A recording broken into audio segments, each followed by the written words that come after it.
கண்ணால கண்ட தான் செய்ததா இருந்தா எங்களுக்கும் காஃபிர்களுக்கும் எந்த வித்தியாசமும் இருக்காது. அவங்களுக்கு கேட்கிற கேள்வி, அன்றைக்கு ஒரு முழு குடும்பம் களிமா சொல்றதுக்கு அப்படி வந்திருந்தாங்க. அவங்க ஒருவர் கேட்டார், உங்களோட பள்ளிவாசல்களுக்கு போனா ஒன்றுமே இல்லையே, பார்க்கறதுக்கு ஒரு சிலைகளும் இல்லையே என்ற ஒரு கேள்வி கேட்டார். கண்ணியமான சகோதரர்களே, அல்லாஹ்வின் நல்லடியார்களே, இதுதான் சோதனை. கண்ணுக்கு விளங்காததை நம்பி செய்யறது தான் இஸ்லாம். கண்ணியமான சகோதரர்களே, இதத்தான் எங்களுக்கு சொல்லப்பட்டிருக்கிறது ஹதீஸ்ல, அன் தஅபுதல்லாஹ கஅன்னக தராஹ் ஃபஇன் லம் தகுன் தராஹு ஃபஇன்னஹு யராக்.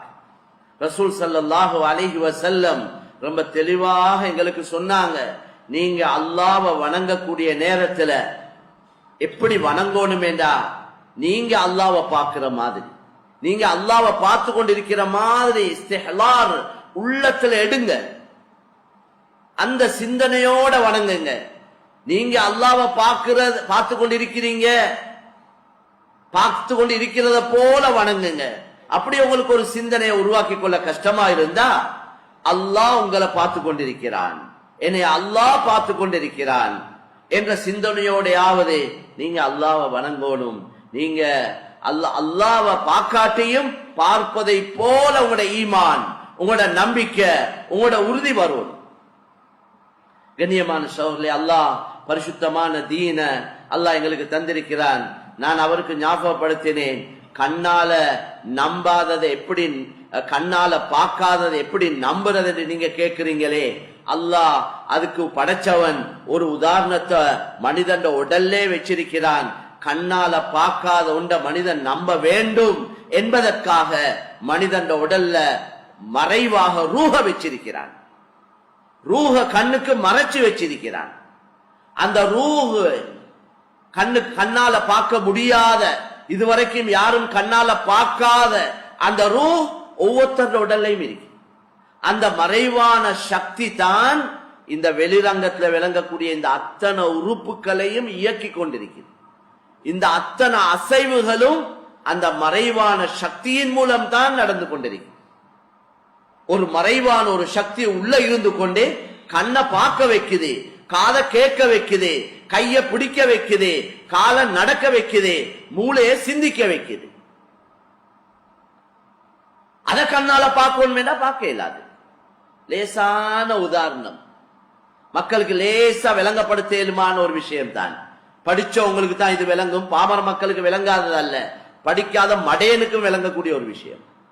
அதுதான் குர்ஆன்ல வஃபி அன்ஃபுஸிகும் அஃபலா துப்ஸிரூன், உங்களைய பத்தி நீங்க கொஞ்சம் பார்க்க இல்லையா, உங்களை பத்தி கொஞ்சம் சிந்திக்க இல்லையா, ஏன் யோசிக்காம இருக்கிறீங்க என்று அல்லாஹ் குர்ஆன்ல கேட்கிறார்.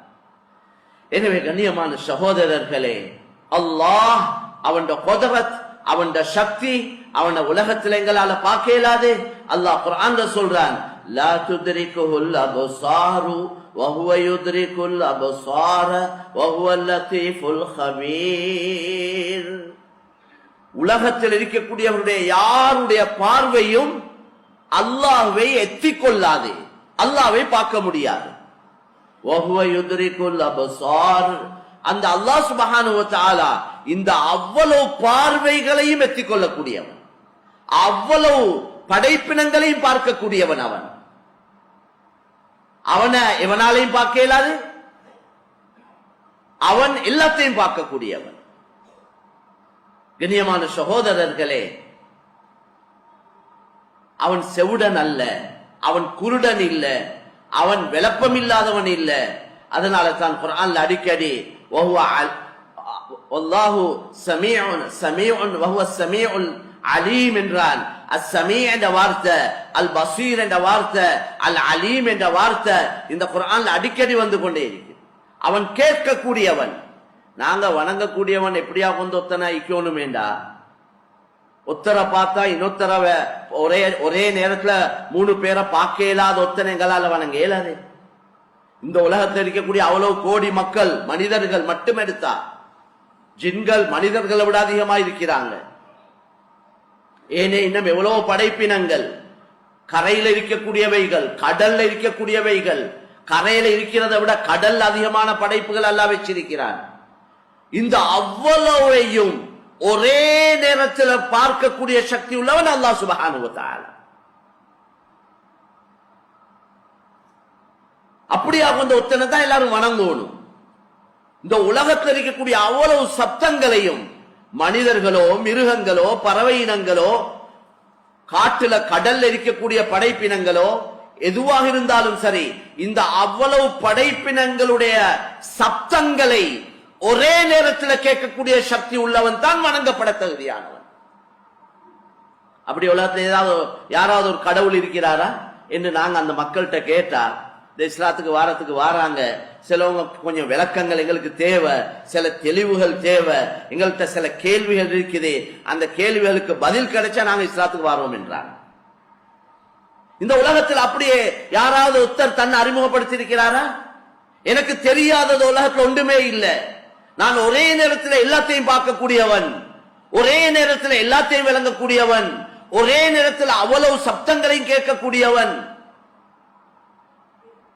எனக்கு தெரியாதது ஒன்று இல்லை என்று சொல்லக்கூடிய ஒரு கடவுள், ஒரு ஆண்டவன், ஒரு தெய்வம் இருக்கிறாரா என்று வேண்டிய ஒத்தத்தை கேட்டு பாருங்க. நீங்க வணங்குற கடவுள் அப்படி எங்கேயாவது சொல்லி இருக்கிறாரா? ஒத்தருமே சொன்னதில்லை. ஒத்தரும் உலகத்துல சொன்னதில்லை. அல்லாஹ் மட்டும் தன்னை அறிமுகப்படுத்துறான். அல்லாஹ் மட்டும் தன்னை அறிமுகப்படுத்துறான். நான் இப்படியா கொண்டவன், சகலதையும் அறியக்கூடியவன், சகலதையும் பார்க்கக்கூடியவன். கண்ணியமான சகோதரர்களே, அப்படியா கொண்ட ரப்பு தான் எங்கட ரப்பு அல்லாஹ் சுப்ஹானஹு வ தஆலா. என்ன வணங்குங்க என்று உலகத்துல யாருமே சொல்ல இல்லை. அல்லாஹ் ஒரே ஒருவன் மட்டும்தான் என்ன வணங்குங்க என்று சொன்னவன். நீங்க செய்யக்கூடிய நன்மையான காரியங்களுக்கு கூலி தரக்கூடியவன் நான் என்று உலகத்துல யாருமே சொன்னதில்லை, அல்லாஹ் ஒருவனை தவிர.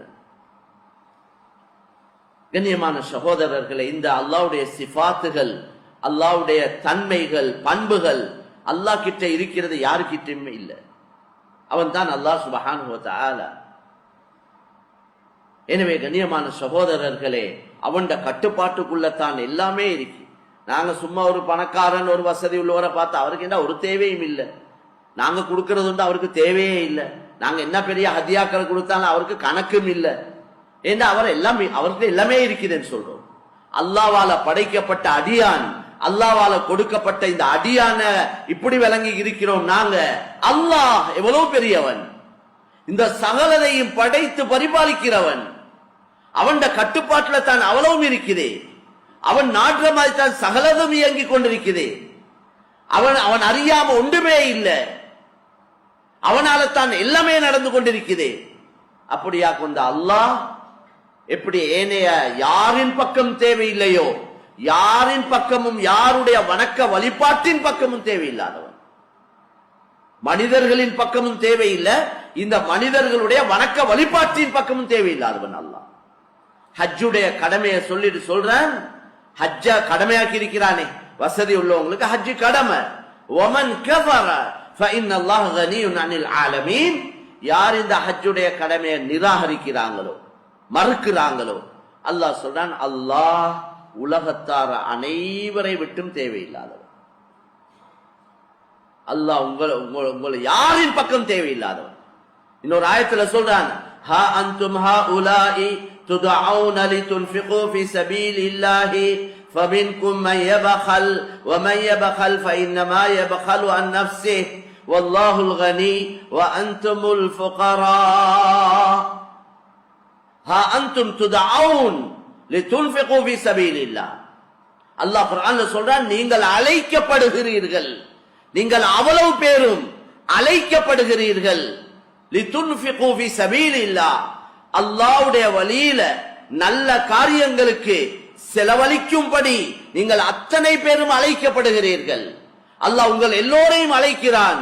ஏ மனிதர்களே, நீங்கள் அல்லாஹ்வுடைய வழியில அவனுடைய தீனுக்காக நன்மையான காரியங்களுக்காக நீங்க செலவழியுங்க என்று அல்லாஹ் உங்களுக்கு சொல்றான். ஆனா உங்கள ஃபமின்கும் மையபகல், உங்கள சிலர்கள் இருக்கிறாங்க கஞ்சத்தனம் உள்ளவங்க, கஞ்சர்கள் இருக்கிறீங்க, கஞ்சத்தனம் உள்ளவங்க. அல்லாஹ் சொல்லிட்டு சொல்றான், ஒமை எபஹல் ஃபஇன்னமா யபஹலு அன் நஃப்ஸி. யாரு கஞ்சத்தனம் செய்யறாங்களோ அவங்க அவங்களுக்கே தான் கஞ்சத்தனம் செஞ்சு கொள்றாங்க.